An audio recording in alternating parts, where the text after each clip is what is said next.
नमस्कार, आप देख रहे हैं चेतना मंच का खास कार्यक्रम न्यूज लैब। आपके साथ मैं हूं घनश्याम उपाध्याय।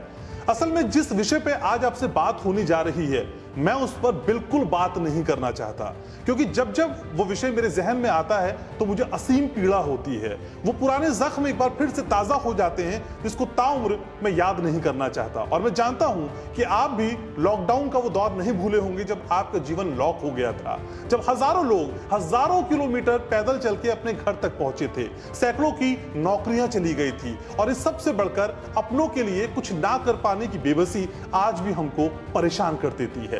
लेकिन आज यही कोविड हमको फिर से डराने लगा है, फिर से चेताने लगा है कि अगर हमने एहतियात नहीं बरते तो अंजाम पिछली बार से भी ज्यादा बुरे हो सकते हैं। और चेतना मंच आपको डरा नहीं रहा है, बल्कि चेता रहा है और ये बता रहा है कि ये अलार्मिंग सिचुएशन है, हमको और आपको यहां से जागना होगा। और आज मैं हमेशा की तरह बिल्कुल आपसे नहीं कहूंगा कि ये एपिसोड आप मेरे लिए देखिए। आप ये एपिसोड मेरे लिए भी नहीं, अपने लिए भी मत देखिए, लेकिन हाँ, अपनों के लिए जरूर देखिए, क्योंकि मैं जानता हूं कि हम सभी को अपने से ज्यादा अपनों की फिक्र होती है। तो शुरुआत करते हैं आज के इस खास कार्यक्रम की, और यकीन मानिए अगले कुछ मिनट इस कोविड से लड़ने के लिए आपके जीवन में बहुत उपयोगी होने जा रहे हैं। शुरुआत करते हैं इस खास इंटरव्यू की। नया जो वेरिएंट है, इसकी रफ्तार जो है पुराने इवन ओमिक्रॉन डेल्टा से भी ज्यादा तेज है। चीन हमें डरा रहा है। Hand wash, social distancing, use of mask, उसमें कोई हमें कोताही नहीं करनी चाहिए। पॉजिटिव एटीट्यूड बहुत ज़्यादा जरूरी है। डरना तो हमें बिल्कुल नहीं चाहिए, हाँ, लेकिन प्रिकॉशंस भी नहीं छोड़ने चाहिए। अगर हमें प्रिकॉशंस लेने हैं तो हमें बड़े बड़े आयोजनों और ज़्यादा अनावश्यक घूमना फिरना और बड़ी बड़ी गैदरिंग्स पे मेरे ख्याल से सबसे पहले विराम लगा। इसके नॉर्मली जो सिम्टम्स होते हैं वो किसी भी दूसरे फ्लू वायरस की तरह ही हैं। अस्पतालों की तैयारी पहले से दुरुस्त रखने की बहुत ज़्यादा ज़रूरत है।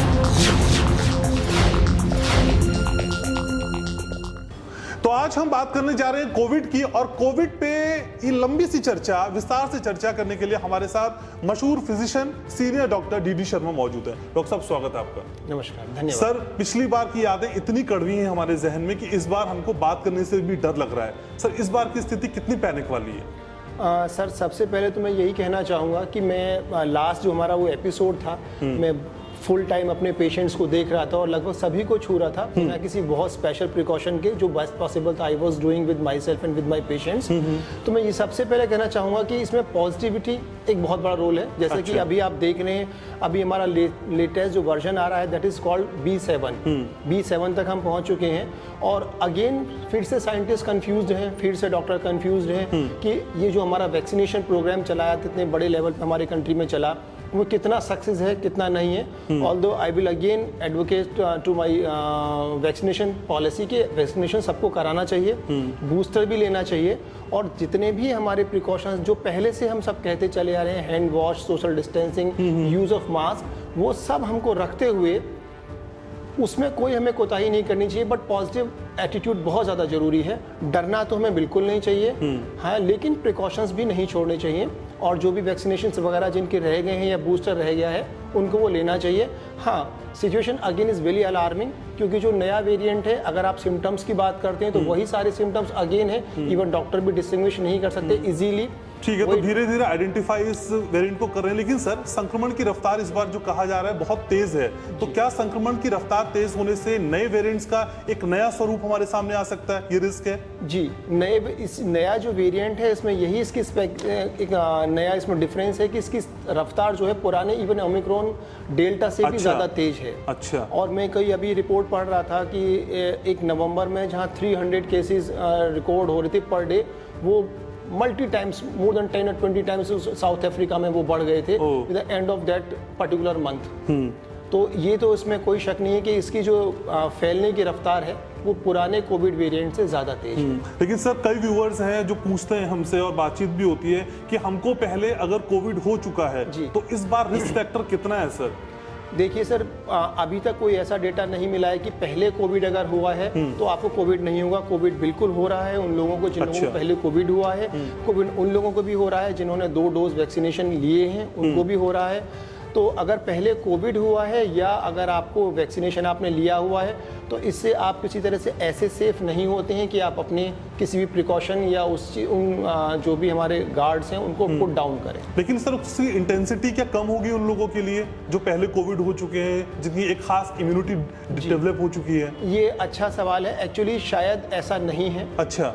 हाँ, मुझे फिर से ये लगता है कि आपकी जो कोमॉर्बिड कंडीशंस हैं, आप डायबिटीज़ है, आपका एज फैक्टर है, पहले से सांस की समस्या है, स्मोकर्स हैं, नॉन स्मोकर्स हैं, पहले से आपको अस्थमा वगैरह है, ये चीज़ें शायद ज़्यादा बड़ा रोल प्ले करेंगी रादर देन पहले कोविड हुआ है या वैक्सीन लिया है नहीं लिया है उन चीज़ों के मुकाबले। लेकिन सर आजकल जो हम खबरें देख रहे हैं, चीन हमें डरा रहा है। हालांकि चीन और वजह से भी खबरों में रहता है, लेकिन इस बार चीन में जो केसेस आ रहे हैं उसको देख के डरने लगने लगा है और चीन से ही कड़ी आगे जापान और अमेरिका पर भी जाती हुई दिखाई दे रही है। सर भारत के लिहाज से कितनी चिंताजनक स्थिति है, आपका एनालिसिस क्या कहता है? सर सबसे पहले फिर डरना और चिंता शब्द मेरे ख्याल से हमें अपनी वोकैबुलरी से हटा देने चाहिए। स्वाभाविक है सर, पर हाँ स्वाभाविक है, लेकिन ये मैसेज आप जब देंगे तो तभी लोगों के बीच में स्प्रेड होगा कि चिंता और डर जैसे शब्द। वो मैं इसलिए बार बार आपको फोकस कर रहा हूँ कि जब मैं कोविड के पेशेंट्स पहले एपिसोड में देख रहा था तो कितने सारे डिप्रेशन और एंजाइटी के पेशेंट्स आते थे और जहाँ एक बार रिपोर्ट पॉजिटिव आती थी कि हमें कोविड हो गया है, वहाँ से काइंड ऑफ पेशेंट्स का एक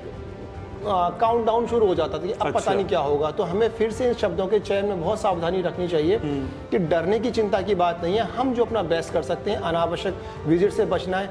और दूसरी बात सबसे बड़ी जिम्मेदारी यहाँ मीडिया की ये हो जाती है कि अभी सर चंद दिनों पहले हमारा एक बहुत बड़ा आयोजन फीफा वर्ल्ड कप खत्म हुआ है, तब कोविड नहीं था।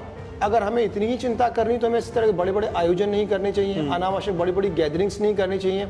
और फिर जब पानी सर के ऊपर से निकल जाता है तो फिर हम बहुत ज़्यादा परेशान होते हैं और इवन छोटी छोटी सी चीज़ें भी हम करने से डरते हैं। तो शायद this is the best time, अगर हमें प्रिकॉशंस लेने हैं तो मैं बड़े बड़े आयोजनों और ज़्यादा अनावश्यक घूमना फिरना और बड़ी बड़ी गैदरिंग्स पे मेरे ख्याल से सबसे पहले विराम लगाना। लेकिन सर अगर हम कंपैरिजन करते हैं, हम जापान की बात करते हैं, अमेरिका की करते हैं, चाइना की करते हैं, उसकी तुलना में भारत की स्थिति आप कैसे आंकते हैं? सर अभी तक तो भारत में मुझे कोई चिंताजनक स्थिति नहीं लगती है। अच्छा।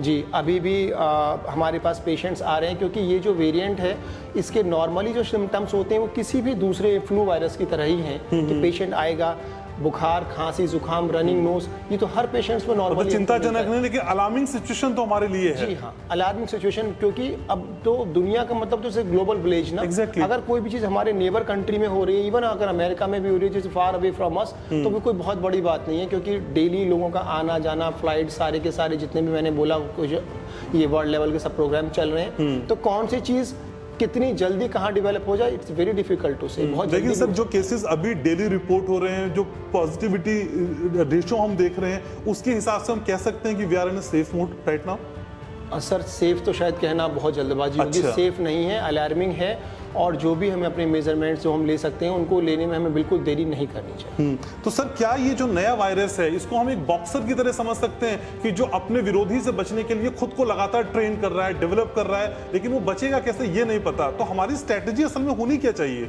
How to we act sir? हाँ, वो आपने बहुत सही बात पूछा। इसमें थोड़ा सा मुझे लगता है कि अगर जब वायरस म्यूटेशन करता है, यानी कि वो अपने आप को चेंज करता है, हम दवाइयों से बचने के लिए कह सकते हैं या वैक्सीन से बचने के लिए कह सकते हैं, तो इसमें भी दो चीज़ें होती हैं। वो हमारी इम्यूनिटी को धोखा देता है, हमने जो वैक्सीन लिया है उसको भी धोखा देता है, लेकिन हमेशा ऐसा नहीं होता, कहीं ना कहीं वायरस कमजोर भी होता है। जब वो ज़्यादा म्यूटेट करता है तो उसका जो अगले आने वाला जो स्वरूप होता है वो पुराने स्वरूप से भिन्न होता है। वो इम्यूनिटी को चकमा दे सकता है, लेकिन कहीं ना कहीं वो अपनी जो रोग फैलाने की ताकत है उसको भी कम करता है। तो ये चीज़ हमारे लिए अच्छी भी होती है। इसीलिए आपने देखा होगा कि जब पहले कोविड आया उसने बहुत सारी बीमारियां बहुत घातक रूप से पैदा करी, लेकिन हम कहते हैं ना फिर धीरे धीरे धीरे खुद ही खत्म हो गया। तो ये क्या होता है, जब कोई वायरस बहुत समय तक एक कम्युनिटी के अंदर रन करता है और वो अपने आप को काफ़ी म्यूटेट कर लेता है तो वो धीरे धीरे कमज़ोर भी होता चला जाता है। तो हम इसको एक पॉजिटिव साइन की तरह से भी ले सकते हैं कि पहले जब ये इम्यूनिटी को धोखा देगा, अपने आप को म्यूटेट करेगा, अच्छा। तो हम एक उम्मीद कर सकते हैं शायद ये कमज़ोर भी पड़ जाए। लेकिन सर चीन की जो हालात हम देख पा रहे हैं उसके पीछे की मौलिक वजह, मूल वजह क्या समझ में आती है? क्या उनकी वैक्सीन की प्रतिरोधक क्षमता उतनी पावरफुल नहीं थी जितनी होनी चाहिए थी? असल में वहाँ ऐसा हो क्यों गया सर? हाँ, ये अभी काफ़ी लोगों, ये कहना वैसे तो जल्दबाजी होगी, लेकिन ये बहुत माना जा रहा है क्योंकि पहले भी बहुत सारे जो स्टडीज़ थी उसमें चीन के वैक्सीन को बहुत ज़्यादा इफेक्टिव नहीं पाया गया था। तो ये एक मूल वजह हो सकती है उस वैक्सीन का शायद उतना असरदार ना होना, लेकिन वायरस का जो म्यूटेशन है ये शायद ज़्यादा बड़ी वजह है। जो नया स्वरूप वायरस का आया है उसकी वजह से चीन में ये घटनाएं ज़्यादा बढ़ रही हैं। लेकिन सर हमारे देश की बात करें, हमारे यहाँ की स्थिति की बात करें, तो आपको क्या लगता है कि पिछले कुछ समय में जो कम केसेस हमने काउंट किए उसके पीछे की वजह क्या थी? क्या ये कोरोना वायरस हल्का हो गया, उसकी क्षमता कम हो गई, या हमारी वैक्सीन में इतनी ताकत थी, या फिर संक्रमण से लड़ने की जो इम्यूनिटी थी वो हमारी बहुत स्ट्रांग थी? इसमें कोई एक जवाब नहीं है, सारे ही जवाब सही हैं मेरे हिसाब से। अच्छा। क्योंकि जी जिस स्तर पे हमारे देश में वैक्सीनेशन प्रोग्राम चलाया गया, इसने बहुत बड़ा रोल प्ले किया। फिर से जैसे मैंने अभी बोला कि वायरस जब बहुत म्यूटिफाई होता है तो वो अपने रोग से लड़ने की रोग पैदा करने की ताकत को कम करता है। इसका भी था, इम्यूनिटी का हो जाना, इम्यूनिटी का बढ़ जाना भी इसके पीछे था। और जो हम लोगों ने सब चीज़ों को फॉलो किया, गाइडलाइंस को फॉलो किया, हमने सोशल डिस्टेंसिंग करी, everybody was still, most of the people are using mask, अब कहना नहीं पड़ता है लोगों को।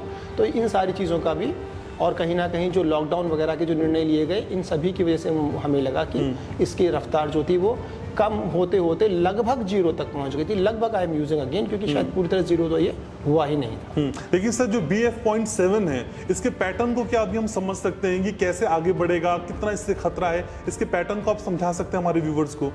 अभी क्या हम उस स्टेज में पहुंच चुके हैं? मुझे लगता है कि ये जो भी कोविड वायरस ने अब तक अपना स्वरूप दिखाया है, इसमें किसी भी चीज़ के लिए उसकी भविष्यवाणी करना शायद बहुत ज़्यादा जल्दबाजी होती है। पैटर्न तो जो अभी दिखा रहा है वो यही है कि वायरस बहुत ज़्यादा, इसकी फैलने की, दूसरों को संक्रमित करने की क्षमता पहले वाले वेरिएंट से ज़्यादा है। सारे लगभग वही सारे के सारे लक्षण भी हैं, इसलिए केवल लक्षण के आधार पे जब तक आप उसकी जीन सीक्वेंसिंग वगैरह नहीं करेंगे, आप यहाँ तक कि सिंपल अगर कोविड टेस्ट करा के भी ये नहीं कह सकते कि कौन सा वाला वेरिएंट है। अच्छा। उसके लिए विशेष प्रकार के टेस्ट जो सरकारी संस्थानों में उपलब्ध होते हैं वही कराने पड़ते हैं। लक्षण फिर दोबारा से वही हैं, तेज बुखार, खांसी, जुकाम, गला खराब होना, यही सारे लक्षण हैं। जिसमें रनिंग नोज है तो स्टफी नोज भी है, काउंटरडिक्ट करते हैं एक दूसरे को। और हाँ, कहीं मैंने देखा है कि कुछ बाउट ऑफ ड्राई कफ्स, जो कि बिल्कुल आपको रेस्ट नहीं लेने दे रहे हैं, 1 घंटे तक पेशेंट लगातार खांस रहा है, और इस तरह के बाउट्स 2-3 एपिसोड्स इन 24 आवर्स आ रहे हैं। ये कुछ डिफरेंशियल डायग्नोसिस तो नहीं कह सकते, लेकिन हाँ, पहले वाले वायरस से कुछ इस तरह का खांसी के पैटर्न दूसरी तरह के देखने को मिल रहे हैं इस वायरस। लेकिन सर पिछली बार की तुलना में अगर हम कंपैरिजन करना चाहें तो आपको हमारी तैयारियां कैसी दिखाई देती हैं? क्या पिछली बार के अनुभवों से बहुत सीखने की ज़रूरत है?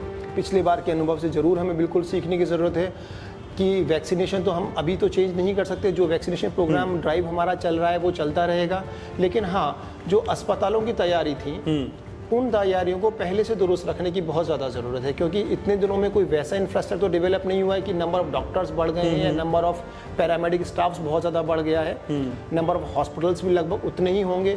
तो पुरानी गलतियों से सीख लेते हुए जो बहुत ज़्यादा पहले ये हो रहा था कि हमारे पास ऑक्सीजन कंसनट्रेटर या ऑक्सीजन मशीन सिलेंडर्स की जो कमी थी, ऐसी चीज़ों के लिए मुझे लगता है कि हमें तैयारी पहले से कर लेनी चाहिए। सर अभी हालिया मैंने कुछ रिपोर्ट्स देखी, कुछ न्यूज़ में भी था कि जो हेल्थ मिनिस्टर है उन्होंने कई हॉस्पिटल में मॉक ड्रिल की जी, ये एहसास करने की कोशिश की कि हम उस स्थिति में पहुंच गए। ये मॉक ड्रिल वाला कॉन्सेप्ट कितना व्यवहारिक है सर, कितना जरूरी लगता है? हाँ, मॉक ड्रिल वाला कॉन्सेप्ट देखिए, इस बारे में तो बहुत मुश्किल है कहना। मॉक ड्रिल से ज़्यादा उनको ये देखना चाहिए कि सपोज अगर एकदम से आ जाते हैं तो हमारे स्टाफ और डॉक्टर्स तो इससे परिचित हो चुके हैं, वो तो अपना काम कर ही सकते हैं। लेकिन अगर बेसिक चीज़ें उपलब्ध नहीं होंगी तब डॉक्टर और स्टाफ के भी लिमिटेशंस बहुत ज़्यादा बढ़ जाते हैं, वो भी क्या करेंगे। तो मॉक ड्रिल्स में तो ये ऐसा तो है नहीं कि एकदम से आज ही एकदम 1000 केस आ जाएंगे।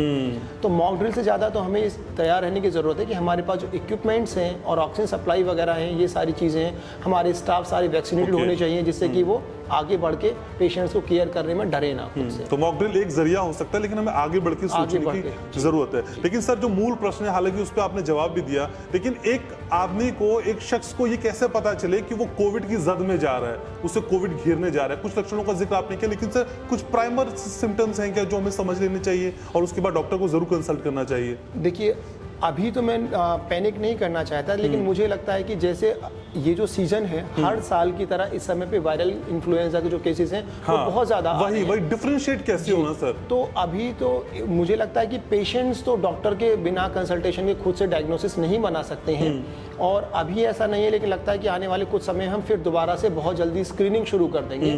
और मुझे लगता है कि स्क्रीनिंग के जैसे 2 मेथड होते हैं, रैपिड मेथड होते हैं और लैब टेस्टिंग होती है जिसे हम PCR वगैरह कहते हैं। तो जो रैपिड मेथड हैं उनको करने की हमें ज़्यादा स्टाफ को ट्रेनिंग देनी चाहिए, और जैसे पहले था कि कुछ सर्टिफाइड लैब ही ये कर सकते हैं, हर लैब या डॉक्टर इसको इंडिविजुअल लेवल पे नहीं कर सकते हैं। तो इस चीज़ इन रिस्ट्रिक्शंस को हमें कम करना चाहिए जिससे मास लेवल पे स्क्रीनिंग कर सकें, क्योंकि rapid test is a very good method, ज़्यादा सिस्टम के ऊपर लोड नहीं पड़ता है, लेकिन कुछ कानूनी अड़चनें होती हैं जिसकी वजह से हर लैब या हर क्लिनिक्स पे इनको नहीं किया जा सकता।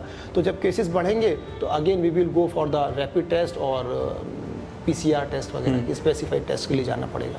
ठीक है डॉक्टर साहब, यहाँ तक की तो हमने बात की, लेकिन सर आगे अगर हम समझना चाहें बच्चे, बुजुर्ग और प्रेग्नेंट महिलाओं के लिए सर वो सबसे ज़्यादा सेंसिटिव होते हैं, कैसे उनका ख्याल रखें? देखिए, सबसे पहली बात तो ये है कि अभी तक का जो कोविड का पैटर्न रहा है अपेक्षाकृत, जैसे मेरा व्यक्तिगत अनुभव भी ये कहता है कि बच्चे इसमें काफ़ी सेफ थे। तो बच्चों को तो अभी मैं इस कैटेगरी में सेंसिटिव की मैं नहीं रखना चाहूँगा, लेकिन हाँ बुजुर्ग व्यक्ति और जो गर्भवती महिलाएं हैं, क्योंकि इन पे बहुत ज़्यादा स्टडी भी अभी नहीं हुई है, तो इनको बहुत ज़्यादा सेफ रहने की ज़रूरत है। और उसका यही तरीका है कि जब भी हमारे घर में किसी व्यक्ति को खांसी बुखार होता है तो हम उसको सिंपल वायरल ना मान के प्रिकॉशन के हिसाब से जो हमारी आइसोलेशन, जो सबसे सस्ती और सरल प्रक्रिया है, हम आइसोलेशन का पूरा पालन करें। उस व्यक्ति को या तो आइसोलेट कर दें, या हमारे घर में जो बूढ़ा बुजुर्ग व्यक्ति है, जो गर्भवती महिला अगर कोई है, तो हम कम से कम उनको आइसोलेट कर दें कि वो उस व्यक्ति के संपर्क में ना आए। तो दोनों को ही अपने अपने स्तर से आइसोलेशन की ज़रूरत है, जो हमारे घर में मेरे ख्याल से सबसे सिंपल एक व्यवहारिक प्रक्रिया है जो प्रयोग में लाई जा सकती है। लेकिन सर हम देख पा रहे हैं कि देश के कई जो बड़े शहर हैं वो स्मॉग की चपेट में भी हैं, तो सर स्मॉग का आना, कोरोना की बढ़ती आहट, एक डेडली कॉम्बिनेशन हो जाता है कई बार। सर कितना ख्याल रखने की जरूरत है इस वक्त? बहुत ज़्यादा ख्याल रखने की ज़रूरत है, खासतौर पे उन व्यक्तियों को जो पहले से या तो किसी सांस की बीमारी से ग्रसित हैं, या उनकी उम्र ज़्यादा है, साथ में जिनको हार्ट की या शुगर जैसी कोई भी समस्या है।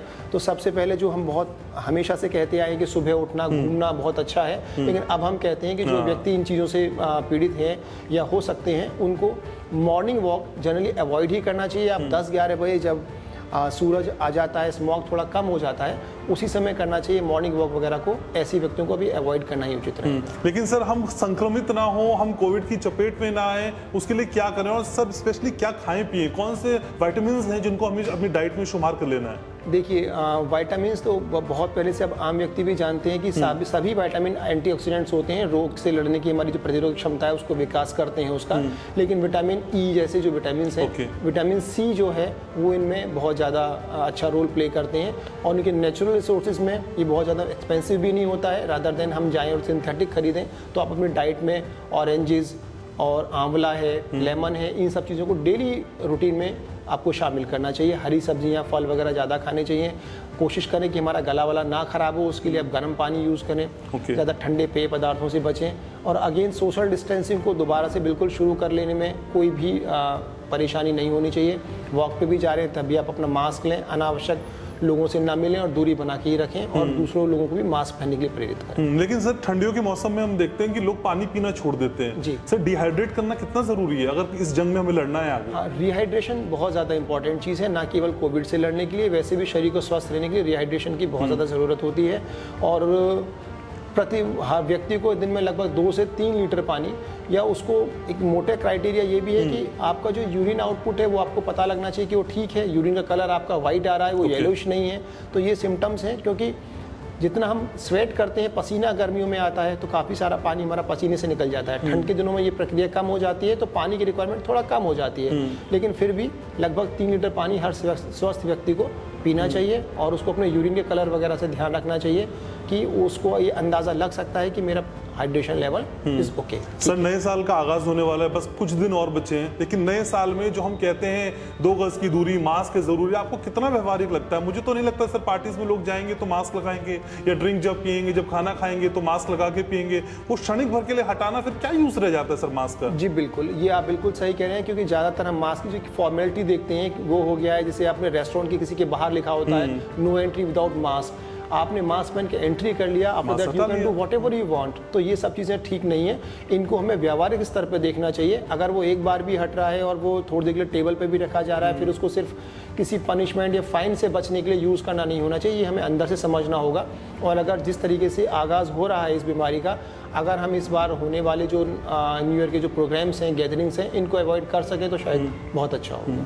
डॉक्टर साहब बहुत शुक्रिया, आपने समय निकाला और इतनी अहम जानकारी हमारे दर्शकों तक पहुंचाई। तो हम यही कहना चाहते हैं आपसे कि देखिए कोरोना बढ़ रहा है अगर, तो हमें चिंता नहीं करनी, और चेतना मंच लगातार आपसे कहता है कि हम आपको डराते नहीं है, बल्कि हम अवेयर कर रहे हैं, आपको अलार्म कर रहे हैं, और हम सिर्फ खबरें पहुंचाने का माध्यम नहीं है, आपके किसी भी सुख दुख में हम पूरी तरीके से खुद को सहभागी बनाते हैं। लेकिन हमारी इस कोशिश के बीच ये जो मास्क है, ये मास्क बहुत इंपॉर्टेंट है।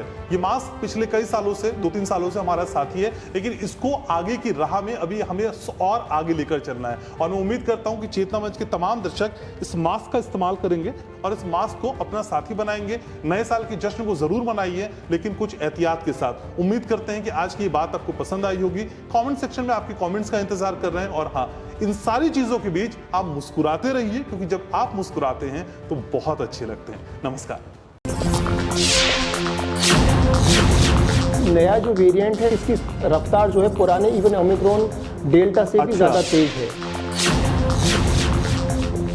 चीन हमें डरा रहा है। Hand wash, social distancing, use of mask, उसमें कोई हमें कोताही नहीं करनी चाहिए। पॉजिटिव एटीट्यूड बहुत ज़्यादा ज़रूरी है। डरना तो हमें बिल्कुल नहीं चाहिए, हाँ, लेकिन प्रिकॉशंस भी नहीं छोड़ने चाहिए। अगर हमें प्रिकॉशंस लेने हैं तो हमें बड़े बड़े आयोजनों और ज़्यादा अनावश्यक घूमना फिरना और बड़ी बड़ी गैदरिंग्स पे मेरे ख्याल से सबसे पहले विराम लगाएं। इसके नॉर्मली जो सिम्टम्स होते हैं वो किसी भी दूसरे फ्लू वायरस की तरह ही हैं। अस्पतालों की तैयारी पहले से दुरुस्त रखने की बहुत ज़्यादा ज़रूरत है।